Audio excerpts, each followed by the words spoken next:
Hello friends, welcome to YouTube channel final study. আমাদের final study YouTube চ্যানেলের প্রত্যেককে স্বাগত।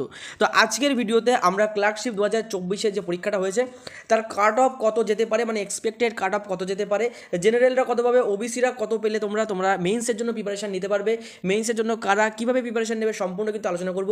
এবং নর্মালাইজেশন নিয়ে তোমরা যে প্রশ্নটা করছো যে নর্মালাইজেশন হবে কি না, কিছু কিছু শিফট আমরা দেখেছি যে ফার্স্ট সেকেন্ড শিফট বাদে থার্ড ফোর্থ শিফটে কিন্তু একটু প্রশ্নের লেভেল একটু কিন্তু হাই গেছে, অর্থাৎ সেখানে নর্মালাইজেশন হবে কিনা সমস্ত বিষয় নিয়ে কিন্তু আজকে আলোচনা করব।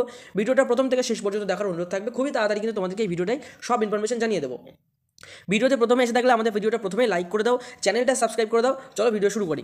তো এই যে 2024-এর ক্লার্কশিপের কাট অফ জানতে গেলে আমরা এর আগে যে ক্লার্কশিপটা হয়েছে তার থেকে একটু আমাদের ধারণা নিতে হবে। তো এর আগে তোমার পরীক্ষা হয়েছে 2019-এ কেমন কাট অফ গেছে সেটা যদি আমরা একটু দেখি, তোমাদের প্রথমেই আমি জানিয়ে দিচ্ছি। দেখো এখানে কিন্তু জেনারেলদের 2019-এ জেনারেলদের কিন্তু কাট অফ কিন্তু 65 অর্থাৎ 65 কিন্তু গেছিলো। ওবিসি বিদের গেছিলো কিন্তু 56.33, মানে 56-এর কাছাকাছি গেছিলো। তারপরে কিন্তু কাট অফ গেছিলো এসসিদের 48.68, ঠিক আছে। তারপরে কিন্তু গিয়েছিল ওবিসি এ, যেটা কিন্তু 43 অর্থাৎ 43, এবং এসটিতে কিন্তু সর্বনিম্ন গেছিলো 29.68, অর্থাৎ তোমরা 2019-এর যে কাট অফ সেটা কিন্তু দেখতে পাচ্ছ না কেমন গেছিলো। তবে 2024-এর যে কাট অফ সেটা কিন্তু একদমই এইরকম সেম টু সেম হবে না, কারণ আমরা দেখেছি এই 2024-এর যে এক্সামটা হয়েছে এখানে ফার্স্ট শিফট সেকেন্ড শিফট যদি দেখো, এখানে কোশ্চেনগুলো মোটামুটি কিন্তু একদম নর্মাল লেভেলের ছিল, অর্থাৎ যারা ভালো প্রিপারেশন নিয়েছে বা মোটামুটি পড়াশোনা করে গেছে তারা প্রত্যেকেই কিন্তু বলছে যে ক্লার্কশিপের ফার্স্ট শিফট তারা কিন্তু কোয়ালিফাই করে যাবে, অর্থাৎ প্রিলিম যেটা সেটা কিন্তু তারা কোয়ালিফাই করে যাবে, অর্থাৎ তাদের ক্ষেত্রে সেকেন্ড শিফট বা সেকেন্ড পার্টের জন্য কিন্তু তারা খুব ভালোভাবে কিন্তু পড়াশোনা শুরু করে দিয়েছে। বাদবাকি যে শিফটগুলো হয়েছে আমরা যদি বলো এবার 2024-এর থার্ড এবং ফোর্থ শিফট, তো সেখানে কিন্তু অ্যাটেন্ডেন্স অনেক কম পাওয়া গেছে ফার্স্ট সেকেন্ড শিফটের তুলনায়। থার্ড ফোর্থে অ্যাটেন্ডেন্স প্রচুর কম পাওয়া গেছে প্রথমত। দ্বিতীয়ত এখানে কোশ্চেনের লেভেল একটু হার্ড হয়েছে। তবে এখানে যারা ভাবছে যে নর্মালাইজেশন হবে কিনা তাদের উত্তরটা আমি দিয়ে দিই। দেখো সরকারের থেকে একটা নিয়ম আছে, কোর্টের একটা অর্ডার আছে যে কোনো এক্সাম একবার শুরু হয়ে গেলে সেই এক্সাম চলাকালীন বা সেই এক্সামের সেই সময় কোনো নতুন নিয়ম সেখানে ইনক্লুড করা যাবে না। মানে পিএসসি যদি চায় তাও কিন্তু এই বছর হঠাৎ করে বলতে পারবে না যে নর্মালাইজেশন করা হবে। অর্থাৎ আমরা যদি দাবি করি তাহলে যে পিএসসি প্রথমত নর্মালাইজেশন করতে তো চায় না বলেই তো সেই নিয়মটা রাখিনি। দ্বিতীয়ত আমরা যদি পিএসসির কাছে সেই দাবিটা করি, পিএসসি কিন্তু কোর্টের ওই যে অর্ডারটা কিন্তু পরিষ্কার সামনে এনে দেখাবে, বা তাদের কাছে একটা সুযোগ আছে যে দেখো আমরা কিন্তু কোনো রকম নর্মালাইজেশন করতে পারবো না। দ্বিতীয়ত যদি নর্মালাইজেশন করেও তাহলে আদেও কি কোনো কাজ হবে? কারণ যে পিএসসির উপরে আমরা পরীক্ষার ভরসা করতে পারছি না, যে পিএসসির উপরে আমরা আগে অনেকবার দেখেছি, তোমার ফুডেসের বেলায় তো দেখেছি, অর্থাৎ ডব্লিউবিসিএস এর মতন পরীক্ষায় নর্মালাইজেশনে কী কী হয় সেটা প্রত্যেকেই জানি আমরা। সেক্ষেত্রে নর্মালাইজেশনের দাবিটা রাখা না রাখা কোনো রকম যুক্তি থাকে না। যদি প্রথম থেকেই এই নিয়মটা চলে আসতো তাহলে কোনো ব্যাপার হতো না, বা পরীক্ষার আগে যদি জিনিসটা জানাতো তাহলে কোনো ব্যাপার হতো না। অর্থাৎ যারা থার্ড ফোর্থে পরীক্ষা দিয়েছো তারা যদি ভাবো যে নর্মালাইজেশন হয়ে তোমাদের নাম্বার বাড়বে, তো সেই কিন্তু উপায় কোনো রকম কিন্তু নেই। এবার আমরা 2024-এর কাট অফ জানাবো এবং মেইনসের প্রিপারেশান 2024-এর যে কাট অফ আমরা এক্সপেক্টেড কাট অফ এটা কিন্তু আমাদের নিজের মতো করে আমরা বলছি, এবং এখানে প্রিপারেশান তোমরা কিন্তু শুরু করে দেবে যাদের আমরা যে পার্সেন্টেজ বা যে নাম্বারটা বলবো সেই নাম্বারের কাছাকাছি যাদের মনে হচ্ছে অ্যান্সার করে এসেছো ঠিক হবে, তারা কিন্তু চোখ কান বন্ধ করে মেইনসের প্রিপারেশান শুরু করো। কারণ প্রিলি এবং মেন্স দুটো যোগ করে কিন্তু ফাইনাল মেরিট হয়। অর্থাৎ যারা এই ধরো আমি কথা বলছি, ধরো 65, ঠিক আছে, কাট অফ গেছে, ধরো আমি বললাম 60 থেকে 65, দেখা যাচ্ছে কেউ 60ই অ্যান্সার করে এসছো, মানে 60-এর কাছাকাছি অ্যান্সার করে এসছো, তুমি ধরো যোগে জায়গায় প্রিলি কোয়ালিফাই করলে, অর্থাৎ তোমার কাছে মেইনসের জন্য বা ফাইনাল মেরিটে নাম্বার বাড়াতে গেলে মেইনসে বেশি নাম্বার পেতে হবে, তবে গিয়ে তুমি প্রিপারেশন নেবে। এদিকে যে ধরো 70 পেয়ে আছে তার কিন্তু অনেকটা কম পড়াশোনা করে বা নাম্বার তুলতে পারলেও কিন্তু কাজ হবে, ঠিক আছে। মেইনসে কিন্তু সম্পূর্ণ গেম পাল্টে যায়, পুরো গেম দেখবে উল্টো পাল্টে হয়ে গেছে। যারা কম পেয়েছিল প্রিলিতে তারা দেখাচ্ছে মেইনসে বেশি পেয়ে কোয়ালিফাই করে গেল, তুমি দেখাচ্ছে প্রিলিতে বেশি পেয়েছো মেইনসে গিয়ে আটকে গেলে, ঠিক আছে। তো 2024-এর যে কাট অফ সেটা আমি তোমাদের সামনে ওপেন করে দিয়েছি, স্ক্রিনের উপরে দেখতে পাচ্ছ। এই যে কাট অফ এটা কিন্তু আমাদের অনুযায়ী কিন্তু আমরা বলছি, আমাদের এক্সপেক্টেড আমরা নিজেরা কিন্তু বলছি। তো তোমাদের এক এক করে দেখাচ্ছি। জেনারেল যে কাট অফ সেই জেনারেলদের কাট অফ কিন্তু দেখতে পাচ্ছ 55 থেকে 65 কিন্তু এবার যেতে পারে। এর থেকে +2 -2 তোমরা কিন্তু করে নিতে পারো, ঠিক আছে। মানে +2 বা 3 এদিক ওদিক হতে পারে, সেটা তোমরা জানো যে একদম কারেক্ট তো বলা যায় না, বা একদম কারেক্ট তখনই বলতে পারবো যদি আমরা কোশ্চেনগুলো সামনে দেখি। আমরা তো সব শিফটের কোশ্চেন পুরোপুরি দেখিনি, সেটা ওয়েবসাইটে জানিয়ে দিলে অবশ্যই কোশ্চেন যখন আপলোড করে দেবে তখন আমরা আবার তোমাদের ফ্রেশ বলে দেবো, ঠিক আছে। তো এখানে মোটামুটি ধরা যাচ্ছে 55 থেকে 65 জেনারেলদের ক্ষেত্রে তারা কিন্তু কাট অফ যেতে পারে। জেনারেলদের একটা কথা বলছি, জেনারেল যাদের 50 নাম্বার কাছাকাছি আছে, ঠিক আছে, 50-এর কাছাকাছি যারা মনে হচ্ছে তারাও মেন্সের জন্য পড়বে, এবং যাদের 55-65-র মধ্যে নাম্বার আসে তারাও মেন্সের জন্য পড়া শুরু করো। মেন্সের জন্য কীভাবে পড়তে হবে সেটাও কিন্তু আমি বলে দেবো ভিডিওতে।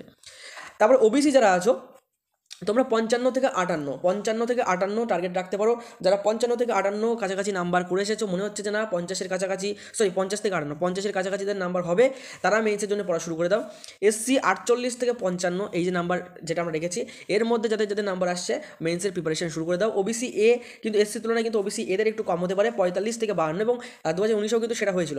তো এরাও কিন্তু 45 থেকে 52 একটা টার্গেট। আমি বারবার বলছি এই যে কাট অফ, এটা কিন্তু আমরা আমাদের অ্যাকর্ডিং আমাদের কিছু স্টুডেন্টদের সাথে কথা বলে কোশ্চেনের লেভেল তাদের কাছ থেকে যেটুকু জানতে পেরেছি বা বাদ বাকি যে খবর পেয়েছি, কারণ 3rd 4th শিফটে শুনেছি প্রতিটা ছেলে মেয়ে আমাদের যে কজন স্টুডেন্ট আছে বলছে যে রুমে পরীক্ষা দিয়েছে হাফ খালি ছিল, অর্থাৎ যদি 30টা সিট থাকে তো 15টা সিট ভর্তি, 15টা খালি, অর্থাৎ 50% ছেলে মেয়ে পরীক্ষায় দেয়নি।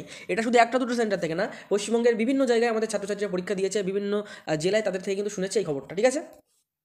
তো সেক্ষেত্রে কিন্তু কাট অফ অনেকটা কিন্তু ভ্যারি করছে, সেই হিসাবেই কিন্তু আমরা এই কাট অফটা কিন্তু তৈরি করেছি। এর থেকেও +-2-3-5 কিন্তু হতে পারে, ঠিক আছে, এক্স্যাক্ট কোশ্চেন দিয়ে দিলে জানিয়ে দেবো। এসটিদের ক্ষেত্রে দেখতে পাচ্ছ 35 থেকে 40 কিন্তু তোমাদের কাট অফ যেতে পারে, যেখানে কিন্তু আমরা দেখেছিলাম 2019-এ এসটিদের কাট অফ কিন্তু গিয়েছিল 29, অর্থাৎ এসটি যারা আছো তারা কিন্তু 30-এর কাছাকাছি যারা আছে, বা তোমরা প্রিপারেশনের ক্ষেত্রে এই 2019-এর যে কাট অফটা ছিল সেম কাট অফ ফলো করতে পারো, যাদের এই নাম্বারের কাছাকাছি নাম্বার আসছে, এই নাম্বারের কাছাকাছি যারা ভাবছো যে উত্তর করে আসতে পেরেছো, তারা প্রত্যেকে কী করবে, মেইনসের প্রিপারেশান নেবে। মেইনসের প্রিপারেশানের জন্য কী করতে হবে, কী কী থাকে, সেপারেট আমি একটা ভিডিও অবশ্যই করে দেবো পুরো মেইনসের উপরে। তবে বলে দিচ্ছি মেইনসে তোমার কী থাকে, বাংলা এবং ইংলিশ, ঠিক আছে, বাংলা এবং ইংলিশ। বাংলা থেকে 3টে রাইটিং থাকে, ইংলিশ থেকে 3টে রাইটিং থাকে, ডেসক্রিপটিভ মানে হাতে পেন দিয়ে লিখতে হবে, তোমাকে নির্দিষ্ট জায়গা দেবে, সেই জায়গার ভিতরে লিখতে হবে। বাংলার ক্ষেত্রে কী থাকছে, ইংলিশের ক্ষেত্রে কী থাকছে, সেম টপিক থাকে, প্রতিবেদন রচনা থাকে যেটাকে ইংলিশে রিপোর্ট বলে, তারপর যেটাকে তোমার বলা হয় অনুবাদ, বাংলায় অনুবাদ থাকে, যেটাকে ইংলিশে কিন্তু বলা হয় ট্রান্সলেশন, বাংলা থেকে ইংলিশ, ইংলিশ থেকে বাংলা, ঠিক আছে। এবং বাংলায় আরও একটা জিনিস থাকে, সেটা হচ্ছে সারসংক্ষেপ লেখা বা বিষয় সংক্ষেপ লেখা, যেটাকে ইংলিশে প্রেসি বলে।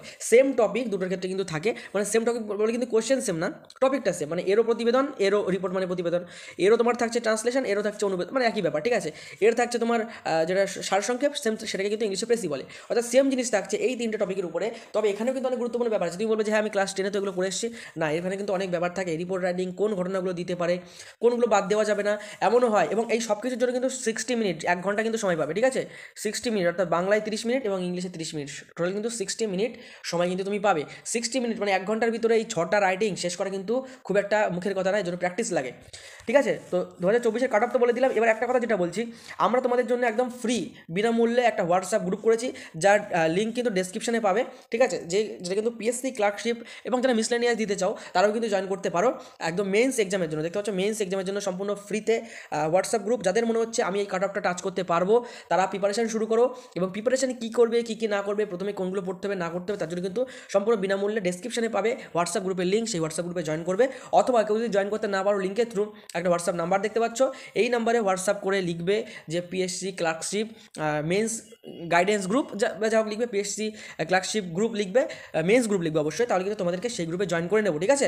এবং তোমাদের যতটা বেটার সম্ভব আমরা তোমাদের প্রিপারেশন করানোর চেষ্টা করবো, যতটা গাইড করা যায়, ঠিক আছে। এবং আমাদের এই গ্রুপের সাথে বা আমাদের সাথে কিন্তু অনেক WBCS অফিসাররা কিন্তু যুক্ত আছেন। WBCS অফিসার, ওয়েস্ট বেঙ্গল যারা সিভিল সার্ভিস, সেই এক্সামের অনেক বিভিন্ন পদের লোকজন তারা কিন্তু যুক্ত আছেন, এবং যারা ডেসক্রিপটিভ পরীক্ষা দিয়েছে যেসব টিচাররা, তারাও কিন্তু এইসব গ্রুপে থাকবেন বা তোমাদেরকে মেন্টর করবেন, অর্থাৎ তোমরা এই গ্রুপে কিন্তু যুক্ত হতে পারো, ঠিক আছে।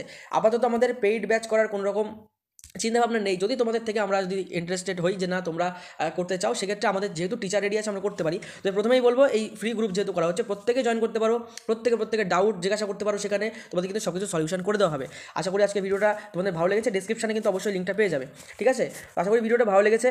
এই ছিল কিন্তু কাট অফের ভিডিও, এবং যখন কোশ্চেন পেপারটা অনলাইন দিয়ে দেবে তখন কিন্তু আমি অবশ্যই আরও স্পেসিফিকভাবে আমাদের টিচাররা বসে যে কাট অফটা আমরা রেডি করবো সেটা কিন্তু তোমাদেরকে জানিয়ে দেবো। চ্যানেলটা ভালো লাগলে অবশ্যই সাবস্ক্রাইব করো, কারণ খুবই ইনফরমেটিভ ভিডিও কিন্তু এখানে পাবে। ভিডিওটা লাইক করে দিও। যারা মেন্স কোয়ালিফাই করতে পারবে বলে, যারা প্রিলি কোয়ালিফাই করতে পারবে বলে মনে হচ্ছে, মেন্সের প্রিপারেশন শুরু করো, নাহলে কিন্তু কিছু কিন্তু করতে পারবে না, কারণ মেন্স কিন্তু খুবই গুরুত্বপূর্ণ। প্রিলির কাছে মেন্স কিছুই না, ঠিক আছে। তোমরা ডিসক্রিপশনে গ্রুপটা জয়েন করো, সব কিছু কিন্তু সেখানেই জানিয়ে দেওয়া হবে। ভিডিওটা এখানে শেষ করছি, দেখা কোনো পরবর্তী ভিডিও নতুন টপিক নিয়ে। ততক্ষণ পর্যন্ত সুস্থ থেকো, ভালো থেকো, পড়াশোনা করতে থাকো। জয় হিন্দ, জয় ভারত।